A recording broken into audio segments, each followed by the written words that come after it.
At first glance, Phantom Doctrine looks like any other XCOM-esque turn-based strategy game. You navigate your small group of espionage agents around a grid-based battlefield, taking cover and trading fire with enemies. But the further you dig into its Cold War-based world, you uncover a wealth of features that set it apart. Phantom Doctrine is a turn-based spy thriller set in an alternate 1983 at the height of the Cold War. You set up your custom operative and choose their background, the American CIA or Russian KGB, each with their own tactical missions, objectives, and perspective on the game's story. As this is a world of espionage and spycraft, you'll need to change your operative's appearance regularly to avoid detection by rival spy agencies.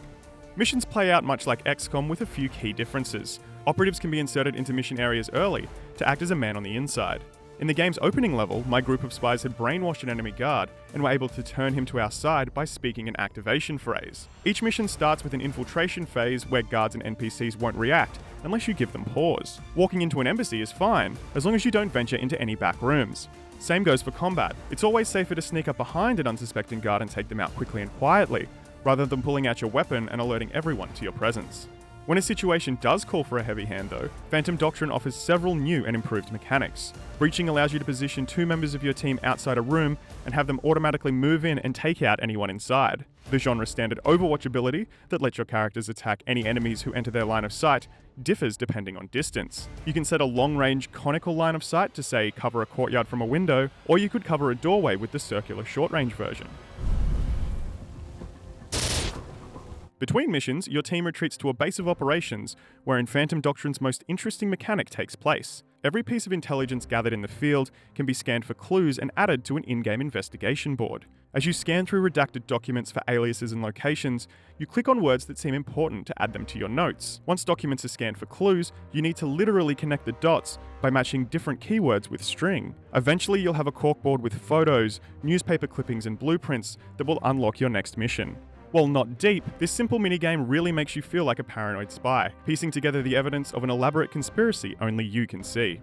Outside of the main story missions, your operatives can be sent all over the world to conduct surveillance and combat the agencies that are trying to hunt you down.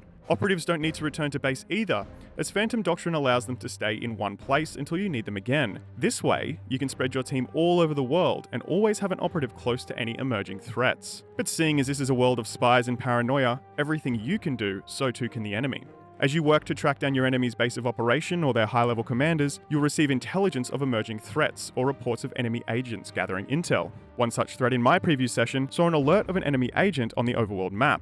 I had the choice of infiltrating their base and taking them out, or as I chose, to kidnap them and use them to gather intel. There is so much more to Phantom Doctrine than I got to see in my brief hour with the game. The base of operations can be expanded to include a wing devoted to brainwashing and another to creating a team of super soldiers through performance-enhancing drugs.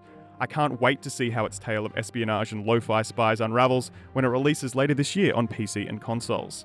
Let us know what you think of Phantom Doctrine, and if you want more turn-based goodness, check out our preview of the upcoming Donkey Kong expansion for Mario & Rabbids Kingdom Battle, and our review of the fantastic MechWarrior strategy game Battletech. And for everything else, keep it here on IGN.